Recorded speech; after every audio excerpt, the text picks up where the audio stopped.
తిరుమల దేవాలయంలో తలనీలాలు ఎందుకు సమర్పిస్తామో మీకు తెలుసా?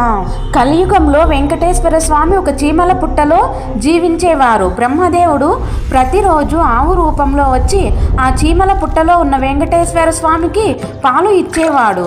ఒకరోజు అటుగా వస్తూ ఉన్న ఒక వేటగాడు ఆవును చూసి తన పెద్ద రాయిని తీసి విసరగా వెంకటేశ్వరుడు ఆవుకు అడ్డం వెళ్ళగా ఆ గొడ్డల వెంకటేశ్వరునికి తలకు తగలగా చాలా రక్తం కారుతుంది. కానీ ఎన్ని రోజులు గడిచినా కూడా అక్కడ వెంట్రుకలు రాలేదు. అటుగా వెళ్తూ ఉన్న గంధర్వ కన్య నీలాదేవి వెంకటేశ్వరుని గాయం దగ్గర వెంట్రుకలు లేనిది చూసి చాలా బాధపడి వెంట్రుకలు తీసి వెంకటేశ్వరునికి ఇస్తుంది నీలాదేవి. అప్పుడు వెంకటేశ్వర స్వామి, తల్లి నీలా, నా అందం కోసం నీ అందం పాడు చేసుకున్నావు కదా, నీ మంచితనానికి గుర్తుగా కలియుగంలో భక్తులు తలనీలాలు నాకు సమర్పిస్తారు. తల్లి, ఆ జుట్టులోని శక్తి అంతా నీకే చెందుతుంది అని ఆశీర్వదిస్తాడు వెంకటేశ్వర స్వామి. ఆ విధంగా భక్తులు వెంకటేశ్వర స్వామికి తలనీలాలు ఇవ్వడం ఆచారం అయిపోయింది.